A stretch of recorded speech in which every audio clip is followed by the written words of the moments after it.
اعوذ باللہ من الشیطان الرجیم بسم اللہ الرحمن الرحیم الحمدللہ رب العالمین الصلاۃ والسلام علی محمد وعلی آلہ وسلم۔ انشاءاللہ آج ہم سورہ حج کے 7ویں رکوع کا مطالعہ کریں گے۔ اس سے پچھلے رکوع کا خاتمہ اس بات پہ ہوا تھا کہ رب کریم نے ہر چیز کے لیے ایک اجل مسمى مقرر کر رکھی ہے۔ اسی قانون کے مطابق ہمیں بھی ڈھیل دی گئی ہے اور اسی قانون کے مطابق ہم سے پہلے والی بستیوں اور قوموں کو بھی یہ ڈھیل دی گئی، لیکن جب وہ ظلم و ستم پہ ہی کمر بستہ رہے تو ان کی مولت عمل کے خاتمے پر قانون مکافات نے انہیں اپنی پکڑ میں لے لیا۔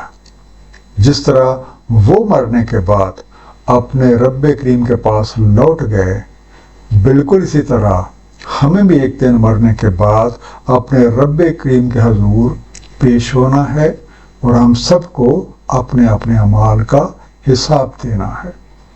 آئیے مطالعہ قرآن کا آغاز اس دعا کے ساتھ کرتے ہیں کہ اللہ تعالی ہم سب کو نبی پاک صلی اللہ علیہ وآلہ وسلم کی توفیل قرآن کریم کا صحیح مفہوم عطا فرمائے۔ سورہ حج رکوع نمبر 7 جو کہ آیات 49 سے 57 تک ہے۔ بسم اللہ الرحمن الرحیم قل یا ایھا الناس انما انا لکم نذیر مبین۔ کہہ دے اے لوگو میں تو تمہارے لیے ایک انتباہ کرنے والا ہوں کھلم کھلا۔ اللہ تعالیٰ نے اپنے مخلوق کی رہنمائی کا ایک بہترین نظام وضع کر رکھا ہے۔ اسی نظام کے مطابق دایان حق لوگوں کو صحیح راہ کی طرف بلاتے ہیں، ان کی رہنمائی کرتے ہیں اور غلط روش کے تلخ انجام سے خبردار کرتے ہیں۔ اللہ کے بھیجے ہوئے بندوں کے ذمہ اس کا پیغام منوان لوگوں تک پہنچا دینا ہے۔ وہ لوگوں کے اعمال کے ذمہ دار نہیں ہوتے، کیونکہ قانون ربی کے مطابق ہر کسی کو خیر یا شر کے انتخاب کا اختیار حاصل ہے، اس لیے ہر کوئی اپنے کیے کا خود ذمہ دار ہے۔ سورہ شمس آیت نمبر 8 سے 10 میں ارشاد ہے، بس اس کے اندر الہام کر دیا بدکاری اور پرہیزکاری کا، تحقیق فلاح پا گیا جس نے تقوی کیا اور نامراد ہوا جس نے اسے خاک آلود کیا۔ فالذین آمنوا وعملوا الصالحات لہم مغفرۃ ورزق کریم۔ بس جو ایمان لائیں اور اعمال صالح کرتے رہیں ان کے لیے مغفرت اور رزق کریم ہے۔ والذین سعوا فی آیاتنا معاجزین اولئک اصحاب الجحیم۔ اور جو صحیح کرتے ہیں ہماری نشانیوں کو نیچا دکھانے میں، وہی اصحاب الجحیم ہے۔ جحیم اس کا مادہ ہے جیم ہے میم، آگ کا گڑھا یا آگ کا ڈھیر، ہیل فائر۔ جو لوگ داعی حق کے پیغام پہ لبیک کہتے ہیں، حق پر ایمان لاتے ہیں اور اعمال صالح انجام دیتے ہیں، یعنی اپنی اور مخلوق خدا کی بھلائی، صلح صفائی اور امن اور بھائی چارے کے لیے کوشاں رہتے ہیں، تو رب کریم انہیں اپنی مہربانی سے سامان مغفرت بھی مہیا کر دیتے ہیں اور باعزت روزی کا بھی بندوبست فرما دیتے ہیں۔ جبکہ وہ لوگ جو پیغام حق سے منہ موڑتے ہیں اور پیش کی گئی نشانیوں کو اپنے ذوم باطل میں نیچا دکھانے کے لیے بھاگ دوڑ کرتے ہیں، ان کا انجام آگ ہے۔ ایسی لوگوں کے بارے میں سورہ سبا آیت نمبر 5 میں ارشاد ہے، اور جو صحیح کرتے ہیں ہماری نشانیوں کو ہرانے میں، ایسے ہیں جن کے لیے ایک عذاب ہے المناک درماندگی سے۔ وما ارسل من قبلک من رسول ولا نبی، نہیں بھیجا ہم نے آپ سے پہلے کوئی رسول اور نہ کوئی نبی، الا اذا تمنا القی الشیطان فی امنیتہ، مگر جب اس نے تمنا کی ڈال دیا شیطان نے اس کی تمنا میں۔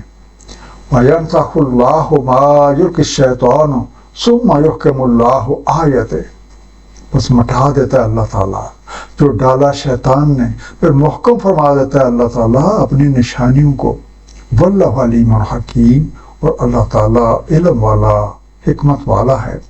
نبیوں اور رسولوں کی نہ تو کوئی ذاتی خواہش ہوتی ہے اور نہ کوئی ذاتی ایجنڈا، بلکہ ان کی دلی تمنا اور کوشش یہ ہوتی ہے کہ لوگ ایمان کی دولت سے مالا مال ہو جائیں اور سلامتی میں آ جائیں.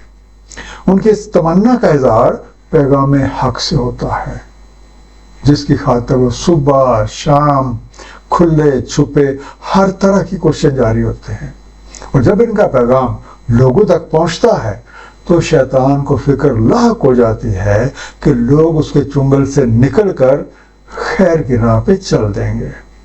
تو وہ اس پیغام میں اپنی طرف سے کچھ ملاوٹیں ڈال دیتا ہے تاکہ لوگوں کے ذہنوں میں شکوک و شبہات، وسوسے اور خدشات پیدا ہو جائیں، تاکہ وہ پیغام حق سے بدظن ہو جائیں اور اللہ کی نشانیوں کے حقائق ان کی نظروں سے اوجھل رہیں.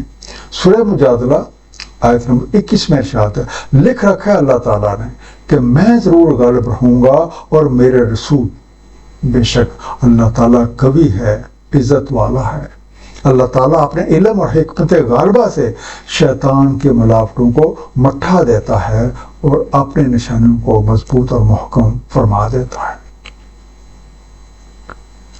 لِيَجْعَلَ مَا يُلْقِي الشَّيْطَانُ فِطْرَةً لِلَّذِينَ فِي قُلُوبِهِم مَرَضٌ وَالْقَاسِيَاتِ قُلُوبُهُم، تاکہ بنا دے جو ڈالا شیطان نے ایک فطرہ ان کے لیے جن کے دلوں میں مرض ہے اور سخت ہیں ان کے دل. وَإِنَّ الظَّالِمِينَ لَفِي شِقَاقٍ بَعِيدٍ، اور بے شک ظالم شقاوت میں دور جا پڑے ہیں. لوگوں کو ملی ہوئی مہلت عمل اور شیطانی چالیں ان لوگوں کے لیے سخت آزمائش بن جاتی ہیں جن کے دلوں میں کفر کا روگ لگا ہوا ہے اور ان کے دل حق کے بارے میں بہت سخت ہو چکے ہیں. شیطان انہیں ان کے اعمال کو مزین کر کے دکھاتا ہے اور وہ اپنی مرضی کے علاوہ کچھ بھی سننے کے لیے تیار نہیں ہوتے. اس ظلم کی بدولت ایسے لوگ گمراہی میں بہت دور نکل جاتے ہیں. سورہ انعام آیت نمبر 43 میں ارشاد ہے، تو کیوں نہ ہوا جب پہنچی انہیں سختی تو وہ تضرع اور زاری کرتے، لیکن سخت ہو گیا ان کے دل اور مزین کر دیے ان کے لیے شیطان نے جو اعمال وہ کر رہے تھے. وَلِيَعْلَمَ الَّذِينَ أُوتُوا الْعِلْمَ أَنَّهُ الْحَقُّ مِن رَّبِّكَ، تاکہ معلوم ہو جائے جنہیں ملا ہے علم کہ یہی حق ہے تمہارے رب کی طرف سے. وَيُؤْمِنُوا بِهِ فَتُخْبِتَ لَهُ قُلُوبُهُمْ، تو وہ ایمان رکھیں اس کا پس انکساری کریں اس کی خاطر ان کے دل. وَإِنَّ اللَّهَ لَهَادِ الَّذِينَ آمَنُوا إِلَىٰ صِرَاطٍ مُسْتَقِيمٍ، اور بے شک اللہ تعالیٰ ہدایت فرماتا ہے جو ایمان لاتے ہیں صراط مستقیم کے. حق کی مخالفت کرنے والوں کو کسی آزمائش میں ڈالنے کا ایک مقصد یہ بھی ہے کہ جن لوگوں کو اللہ تعالیٰ نے علم حقیقی کی دولت سے نوازا ہے انہیں اس حقیقت پہ یقین آ جائے اور وہ عجز انکساری اختیار کریں، کیونکہ رب کریم کے سامنے جھکے رہنے سے ہی مزید ملتا ہے. اہل علم کے اس طرز کے باعث انہیں اللہ تعالیٰ کی طرف سے صراط مستقیم کی ہدایت مل جاتی ہے، جس پر وہ بے خوف و خطر چلتے ہوئے اگلی منازل طے کرتے ہیں. سورہ نساء آیت نمبر 68 میں ارشاد ہے، سو جو ایمان لائیں اللہ تعالیٰ پر اور تھامے رکھے مضبوطی سے اس کو، تو داخل فرمائے گا انہیں اپنی رحمت اور اپنے فضل میں اور ہدایت فرمائے گا انہیں صراط مستقیم کی. وَجَزَاءُ الَّذِينَ كَفَرُوا فِي مِرْيَةٍ مِّنْهُ، اور نہیں زائل ہوگا کافروں کا تردد اس کے بارے میں، حَتَّى تَأْتِيَهُمُ السَّاعَةُ بَغْتَةً أَوْ يَأْتِيَهُمْ عَذَابُ يَوْمٍ أَلِيمٍ، حتیٰ کہ آ جائے ان پہ ساتھ اچانک یا آ جائے ایک عذاب روز بانجھ کا.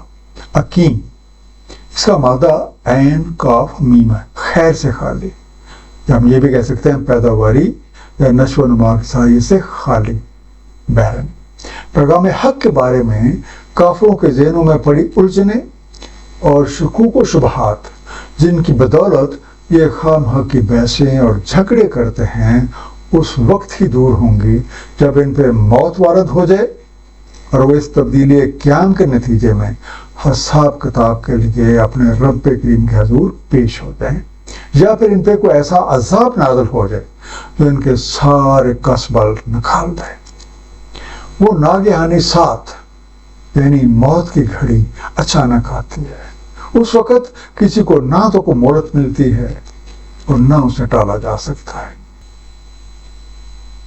الملک یومئذ للہ یحکم بینہم، بادشاہی اس روز اللہ تعالیٰ ہی کی، حکم فرما دیتا ہے ان کے مابین۔ فالذین آمنوا وعملوا الصالحات فی جنات النعیم، تو جو ایمان لائے اور اعمال صالح کرتے رہے نعمتوں والے باغات میں ہیں۔ والذین کفروا وکذبوا بآیاتنا، اور جو کفر کرتے رہے اور انہیں تکذیب کی ہماری نشانیوں کے ساتھ، فَأُولَٰئِکَ لَهُمْ عَذَابٌ مُّہِینٌ، بس وہی ہیں جن کے لیے عذاب توہین ہے۔ 7 یعنی تبدیلی قیام کی گھڑی واقع ہونے کے نتیجے میں بندہ اگلے جہان پہنچ جاتا ہے اور اب اسے اپنے خالق اور مالک کے حقیقی حضور اپنا حساب دینا ہے۔ یہاں سب فیصلے قانون ربی کے مطابق ہوتے ہیں۔ اس قانون میں کسی کے ساتھ معمولی سے معمولی ظلم بھی نہیں ہوتا۔ یہاں اعمال کا وزن کیا جاتا ہے نہ کہ گنتی۔ اس قانون کے مطابق ایمان لانے اور اس کے ساتھ صالح اعمال انجام دینے والوں نعمتوں والے باغات میں جگہ پاتے ہیں، جبکہ پیغام حق سے کفر کرنے والوں اور رب کریم کی نشانیوں کی تکذیب کرنے والے ظالموں کو اپنے کرتوتوں کے باعث ذلت اور رسوائی کا سامنا کرنا پڑتا ہے۔ مختصر سا خلاصہ 7ویں رکوع کا، اللہ تعالیٰ کے پیغمبروں کے ذمہ پیغام حق لوگوں تک پہنچا دینا ہے، اسے قبول کر کے اپنی زندگیوں کو اللہ تعالیٰ کے احکامات کے مطابق گزارنے والوں کے لیے مغفرت اور باعزت روزی، جبکہ اس کی مخالفت کرنے والوں کے لیے دردناک عذاب کا وعدہ ہے۔ دراصل جب بھی اللہ کا کوئی رسول لوگوں کو بھلائی کی طرف بلاتا ہے تو شیطان اپنی طرف سے اس پیغام میں کچھ ملا کر لوگوں کو اس سے بدظن کرنے کی کوشش میں لگ جاتا ہے۔ جن لوگوں کے دلوں میں روگ ہے وہ اس شیطانی عمل کی بدولت مزید شد و مت کے ساتھ پیغام حق کی مخالفت کرتے ہیں، جبکہ جن لوگوں کو علم حقیقی عطا ہوا ہے وہ حق اور باطل کو خوب پہچانتے ہیں اور اللہ تعالیٰ کے حضور عاجزی اختیار کرتے ہیں، جس کی بدولت انہیں صراط مستقیم کی ہدایت مل جاتی ہے۔ ایک روز سب کو مرنا ہے اور اپنے رب کریم کے حضور پیش ہو کر اپنے اعمال کا حساب دینا ہے۔ اس موقع پہ پیغام حق پہ ایمان لانے اور اعمال صالح انجام دینے والے کامیابی سے ہمکنار ہوتے ہیں اور اس پیغام کی مخالفت کرنے والے کسی نہ کسی عذاب میں جا پڑتے ہیں۔ اللہ تعالی ہم سب کو قرآن کریم کا صحیح مفہوم عطا فرمائے اور اس پہ نبی پاک صلی اللہ علیہ وآلہ وسلم کی سنت مبارکہ کے مطابق عمل کرنے کی توفیق عنایت فرمائے۔ صدق اللہ العلی العظیم، صلی اللہ تعالی علی حبیبہ محمد وآلہ وسلم۔